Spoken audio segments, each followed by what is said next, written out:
You are listening to the Beyond the High Road podcast with Shelby Milford, episode number 126. Stay tuned. Welcome to Beyond the High Road, a podcast dedicated to healing your heart and life following the grief of alienation. I'm your host, Shelby Milford, a twice certified life coach specializing in post-traumatic growth. If you're experiencing the effects of alienation and you're ready to heal, then this show is my love letter to you. Stay tuned. Hey guys, we're going to be talking today about what to say when people ask you about your kids and also when they want to commiserate. I'm combining the two because part of this actually used to be a freebie that I would give away to you guys. I've had that video for like years now since I first moved into this house, and it needed to be redone. And then I was like, why don't I should just do this as an episode and just put it out there. But also too, the reason why this came up is because I was watching the new season of White Lotus, chuckling to myself, the newest episode, I think it's episode 2. In the beginning, there's 3 ladies that are on this trip together. I mean, there's a bunch of different families on it, but one of the little like micro stories within the whole big story is these 3 ladies in their 40s probably, that have been friends forever. Each time that 2 of them pair up together and the third one is off, they will start to sort of gossip about each other, and they go to a really negative place, but in the most innocent looking way.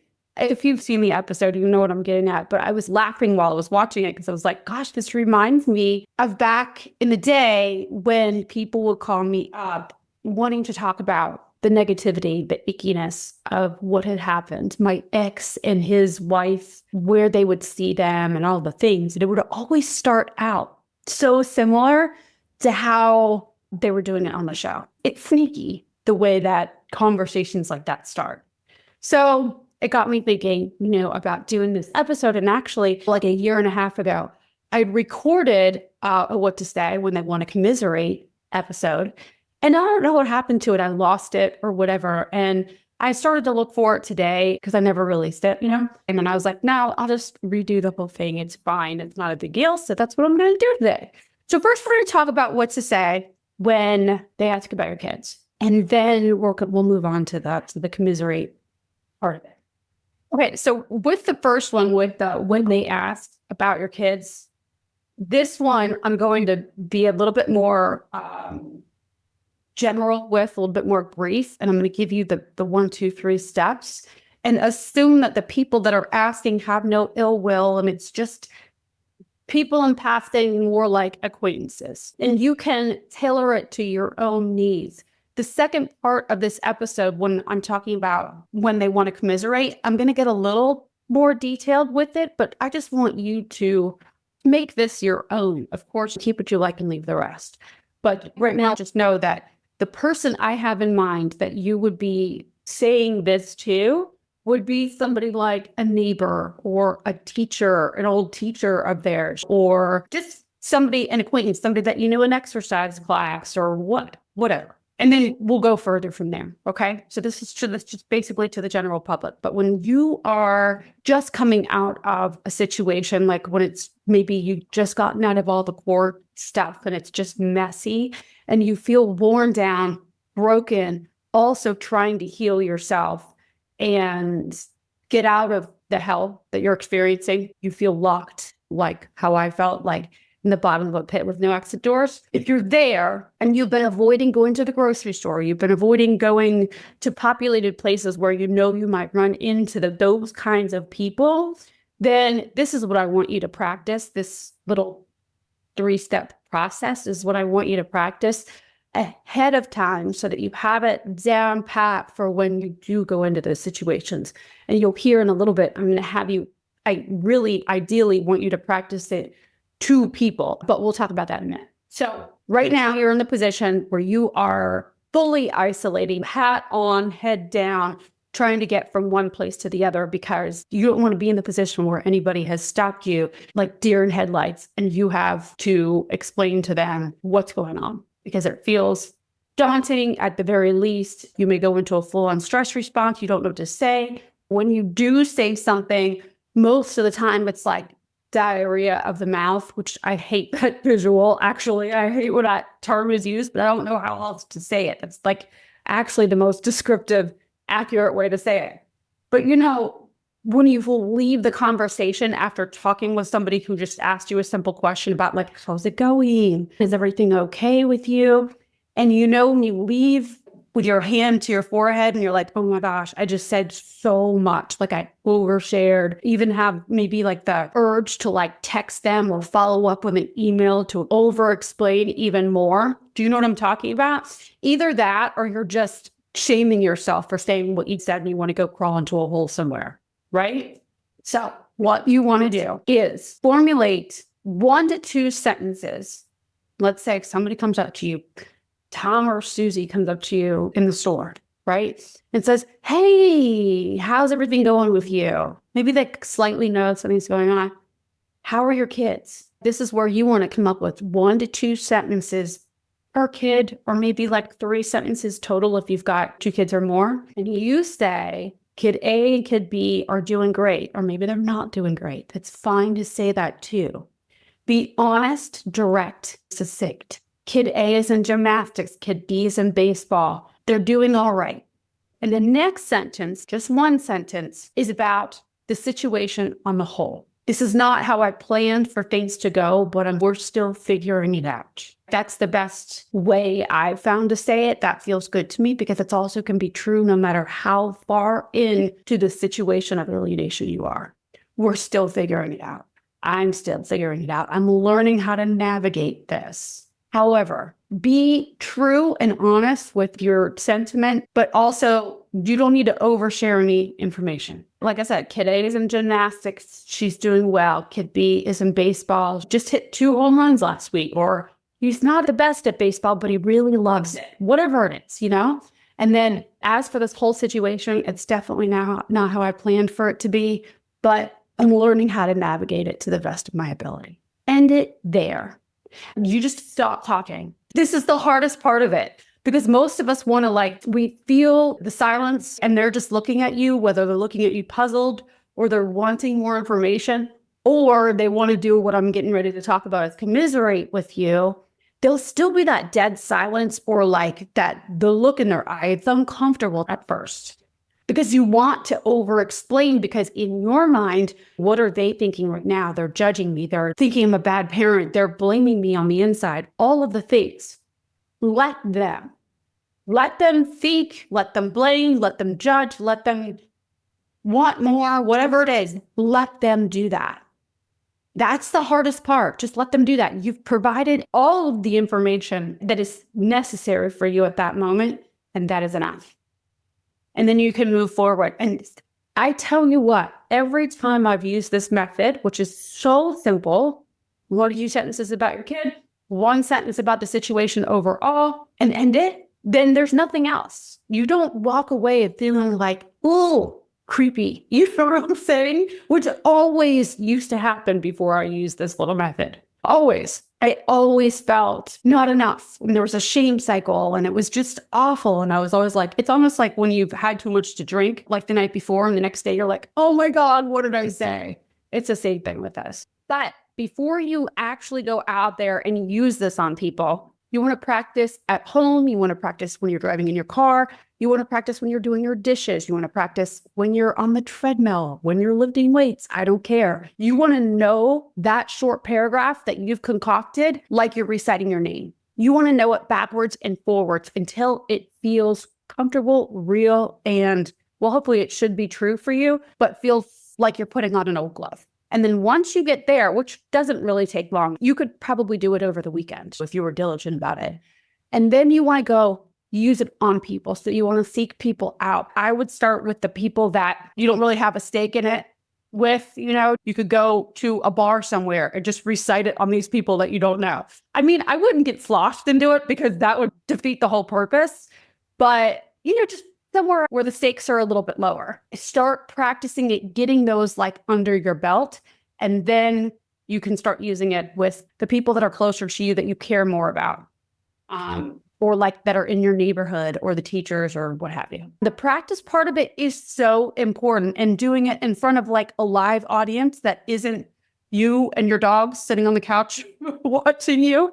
It's so important because it helps to normalize the situation. By normalize the situation, I don't mean make normal the fact that alienation is going on, but normalize it inside for you so that you're not entering into a stress response every time, because then you'll have these sentences, and if they're not practiced, you'll be like a deer in headlights all over again. So just practice. Sometimes you will have those nosy Parkers that want to probe you, that want to like poke for more information from you. Usually I found that those people happen at like get-togethers where there's alcohol. Or those people either have no manners or they have no clue, like innocently actually have no clue, and are just asking because they're not catching on. So in those situations when they're probing like, but why, but how, and like wanting more information from you for a selfish reason, that's when you can set a boundary. And you don't have to tell them that you're setting a boundary, but that's when you can just say, I'm not sure that this is the most appropriate place to be talking about this, but if you really want to know, then I can give you a website where you can find out some more information about what I believe is going on. And then you give them the website that I link below. And it's just a friends and family website that I've had forever. It's beyondthehighroad.com / whatever it is. Friends, spell out AND and family. That website's there for you to just direct people to if you don't really feel like explaining it to them and you've already given them your 3-4 sentence spiel. So it's so simple. It's almost too simple, but it works every single time, unless they want to commiserate with you. Now, usually these people are a little bit closer to you, or sometimes they just don't know how to respond to you or to what you've shared or what they already know. So like for me, back in the day, this is really a lot of the reason I did hide out, really just hold up in my house until like later hours of the night or early hours in the morning for me to go shopping or do whatever I had to do, because I didn't want to run into the people that would commiserate or knew the whole situation, because I just happened to know a lot of people in Austin when I lived there. So to me, it was really public. And maybe part of that is just me thinking that it was more public than it was. But I know for sure that dozens upon dozens upon dozens of people knew that something was going on. Everybody in each one of Scarlett's classes knew what was going on, because stepmom would show up in the classrooms and make the scenes, right? So that would cause gossip in each one of her grades, and at each one of the events, which of course then other people, anyway.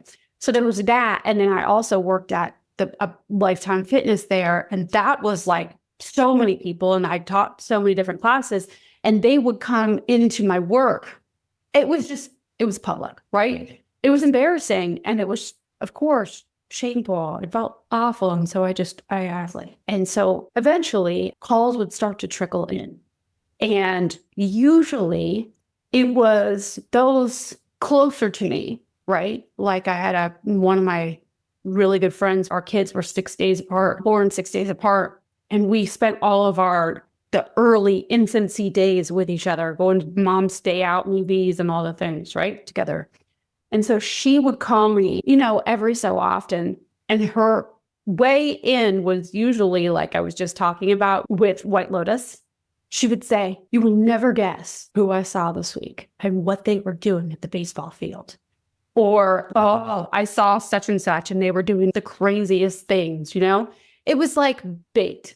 I remember though, at the time, I hated getting those calls. Like I loved them and I hated them because I was so alone and I was craving connection from anybody, right? But especially familiar connection, like from those people that I knew went over to the wrong side or the bad side at the beginning, and then started to eventually come over to my side if there was, you know what I'm saying? It felt good to have them call me, because in my mind, if they're calling me and talking poorly about the other side, then that meant to me, they saw what was going on. It felt validating. And that's what sucks me in, like many times over, where I would commiserate and I would play that whole game with them. It was like, I'll take what I can get. But I always felt so much worse after getting off the phone with them. Even while on the phone with them, I would usually get into this whole huge stress response because I gotten to a position they would start with the shit that they had done, like what they'd seen.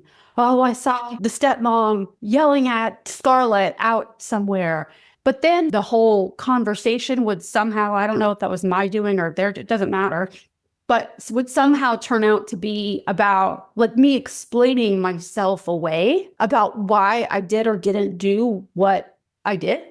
And it felt awful. And I would usually be all anxiety ridden and in a stress response. It sucked. It was miserable. And then I would get off the phone. I would either be immediately like emotionally hung over from that conversation, or I'd be reeling about everything that I overshared even to this friend of mine, because at that point, I knew also that they were sort of teetering back and forth. And if they went over to that side to begin with, who's to say that they weren't going to go and do it again, So there was a lot of drama inside of me and this feeling of betrayal, yet at the same time, this feeling of inclusion. It was fucking weird, right? So, and I was adding to it. I was really participating in it and I didn't have to. And so what I would do is instead of participating in it, I just stopped answering the phone.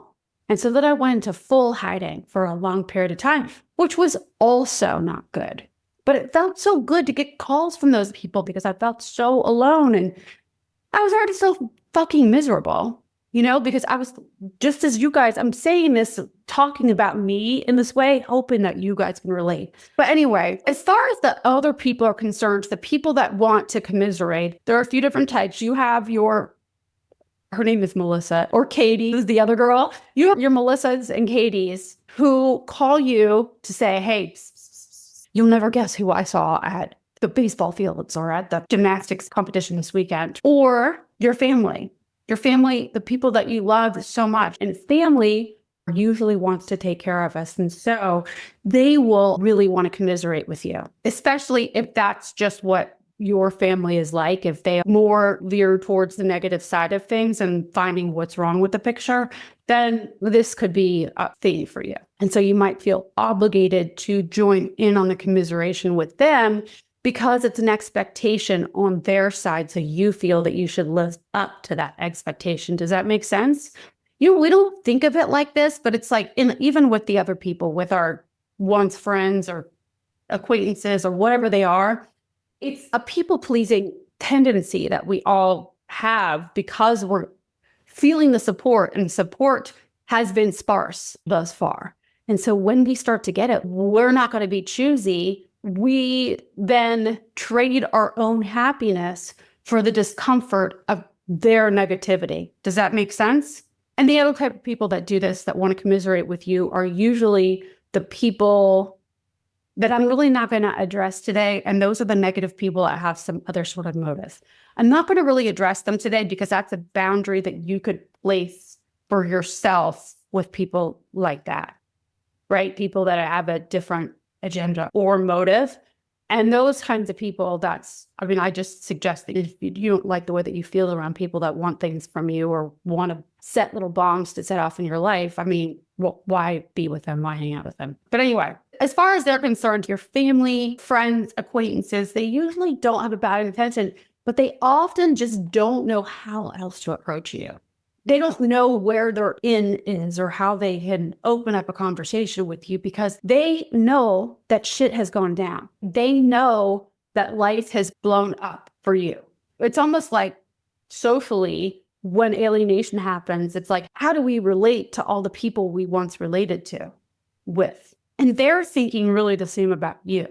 It's like, well, we used to go to the roller skating or the ice skating rink together on the weekends. We used to do Easter egg hunts, make barrettes for our girls. Now what do we do? Y'all don't have that because you don't have your kid. And so they don't know how else to approach you. The easiest way to approach somebody, like the least vulnerable way to approach somebody, is to talk about somebody else, and usually in a negative form. And so that's why they come to you that way. Your family is different. They do it because they think that that's what you want. They're uncomfortable with the fact that they know that you're uncomfortable. And so they want to help you. And they think that by talking negative about whoever's alienating your kids from you, that they are showing you their solidarity. The bottom line of all of this is that most people are doing it because they want to show support. They want to let you know that they care and they don't know how else to relate to you. So in my mind, how I take that is I need to show them how to relate to me and how to support me. And it's true. Think about any other relationship you have.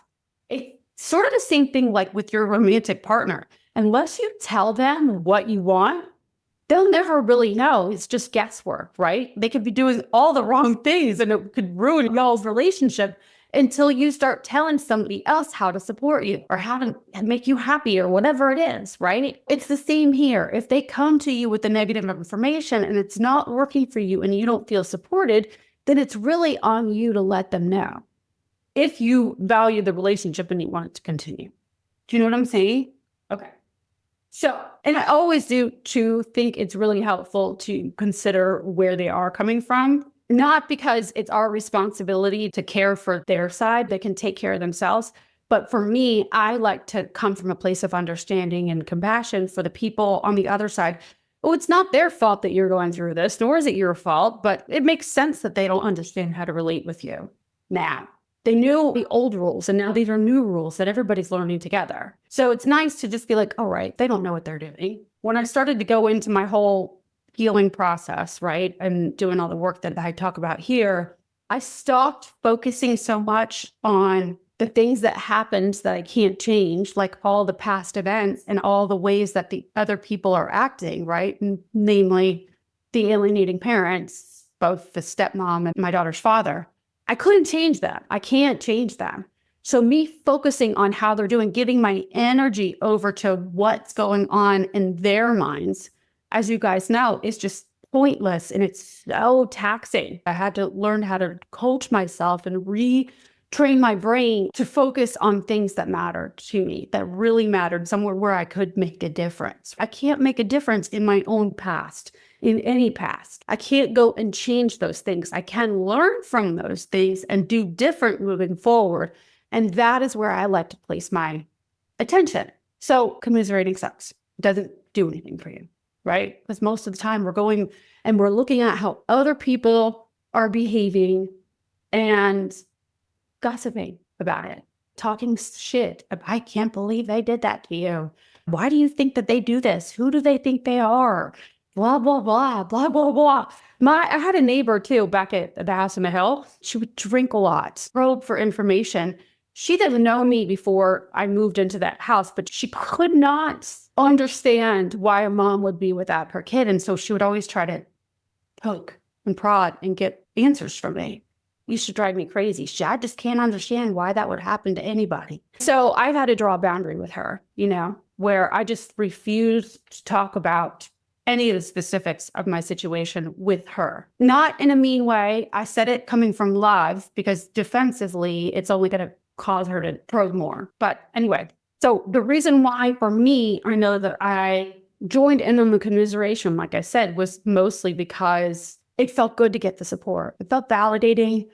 And it also I felt a sense of inclusion, right? As opposed to feeling like the outsider all the time. But what I didn't know when I was doing it in the early stages is that this kind of inclusion, the negative kind of inclusion, was actually causing me a lot more pain in the long run.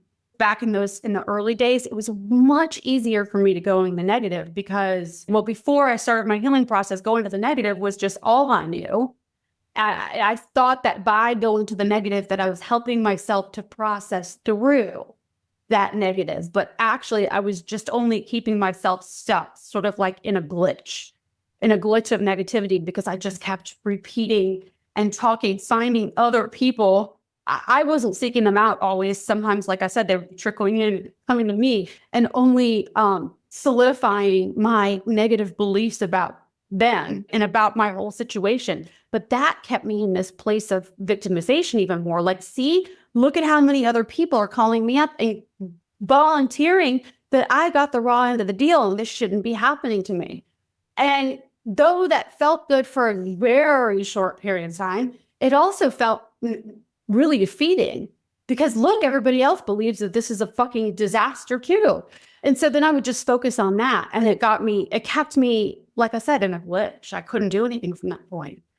And then when I started to do the work, like the actual work to heal myself and started to focus on me and not on that stuff, I knew that I didn't want to continue entertaining those phone calls. When I did start to let those people back in, when I was brand new to healing and like thinking differently and refocusing my attention, I was still so new at it. So it's so easy to slip out of that new way of thinking because you're just like borrowed still. It still feels shaky. And so it's much easier, the old way, you've been doing it for so long, that it's much easier to slip back into that negativity. But what people don't understand is that when they get off the phone with you, that conversation is done and over with. The negativity doesn't last, but for however long you're on the phone. Sometimes for me, it was like 2.5 hours with people that I hadn't talked to for a while, right? So when they hung up the phone, they could just put it to bed. But with you and me, that conversation was just the beginning of it. And if I just open myself back up to talking to somebody from my quote unquote past, then I would hang up the phone and all of a sudden, not only was I in a stress response the entire time that I was on the phone because I felt like I needed to explain all the things to them. Now, afterwards, I went through this whole emotional hangover and then I was stuck in that glitch for however long. Sometimes it would be months, but days, weeks afterwards. And I would have to then get myself back on track. It's almost like, I'm thinking when somebody called you, it's the temptation back in the day for me was like a strong undertow. Like if you've ever been to the ocean, maybe I've used this analogy before, but it does remind me of like a strong undertow or current that pulls you in because you don't have the strong enough legs and core to keep you planted firmly on the sand.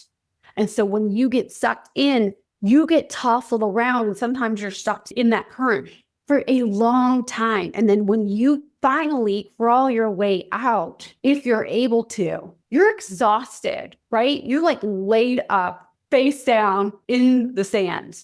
It's so hard after that. They don't realize that this affects you for much longer than just a simple innocent phone conversation or however you're commiserating with them. So I just like to, number one, like when they call or I feel the urge to commiserate with somebody, I usually ask myself why. And the why is usually like I was just talking about, the sense of inclusion. And also because I don't want to disappoint the person on the other end. I feel like they have expectations to do this, and why shouldn't I appease them, which is really a self-worth thing. And depending on who the person is, like if it's Katie or Melissa, I often did it because in my mind, I thought if I don't commiserate with them and if I don't participate in this, then they're going to question my loyalty to my own child. They're going to think that it doesn't bother me, but this is all happening. And I need to show them that this has really affected me. I need to confirm to them with them that my life is in shambles as a result of what the alienating parent did. I was like, no, I am miserable and this has been awful. It's like I had to qualify myself to my friend or acquaintance or whoever I was talking with. It'll seem like I don't care or that I care less than they would if it were them. So knowing what your reasons are usually will help you right then and there to see that okay, this is really about me. It's about judgment. It's about people pleasing. It's about whatever. But I don't actually need to participate in this. This is just some emotional part of my brain telling me that this is what I need to do, but I don't. And every time I do it, I feel like shit. So let's find a new way. So it's just about becoming aware. And so what I usually tell them, it's okay that you want to talk about this. I understand. But I found for me, when I commiserate, when I look at them and when I look at my past, it keeps me in a crappy place. I prefer to focus on what I'm doing and not what they are doing or have done that I can't change. It's still really easy for me to get sucked in talking about that. The thing is that it doesn't end once this conversation is finished. It only magnifies it for me. These last however many months or however many years it's been for you have been a living hell. And it just so happens that I've recently found a rhythm. I'm gaining on that time. I'm feeling it. Where I'm placing my focus, it's working. I really like the results that I'm creating for myself. It doesn't mean that I'm not focused on my child or children, right? Because I am more than ever now that I'm doing this way, because I'm not filling my time with all the things that I can't control. And just let them know that you understand, like, I get why you're bringing this to me. It's not that I don't want to connect with you, because I really would love that. But this way just isn't the best way for me right now. And say, I would love it if we could talk about whatever it is that you want to talk about. But that's it. That's all you have to do. And most of the time, let me tell you, people will first off so respect you for having clarity about what it is that you want for yourself and what is good for you moving forward. And also being able to articulate that to them after the hell that you've been through. Like, because you've already said that in this whole little spiel. You've been vulnerable with them and said, listen, this has been absolute murder for me. I was in a really bad spot for a long time. And it's this kind of talk that brings me back there. It's okay that you feel this way, but I would just prefer it if this wasn't the focus of any of our conversations moving forward. People love hearing that. Also, I think it's a relief for them, because most of the time, the only way they think that they can come to you is by saying something negative, because that's all that's been going on in your life is this negativity about them. So they are like, once they're out in the wild, right? And they see them doing something crazy. They're like, oh, gold, let me go run back, because now I have something to relate to my friend about, or to my family member, whoever it is, right? They love that. Otherwise, they don't know how to relate to you. It's never happening to them. And that doesn't need to be a bad thing. It's just that you guys if you care about this person, then you guys can learn from this moving forward. You're giving you and the relationship and them the gift by being able to voice it to them. So let me know if you have any questions about that by contacting me through social media or email. Okay? And I hope you guys are having a lovely week, and I will see you next week. Okay? Bye. Thanks so much for listening today. If you like what you're hearing and you'd like to hear more, please make sure to click subscribe wherever you're listening or watching. Also, for bite-sized clips and tips, be sure to find me on TikTok or Instagram. See you next week.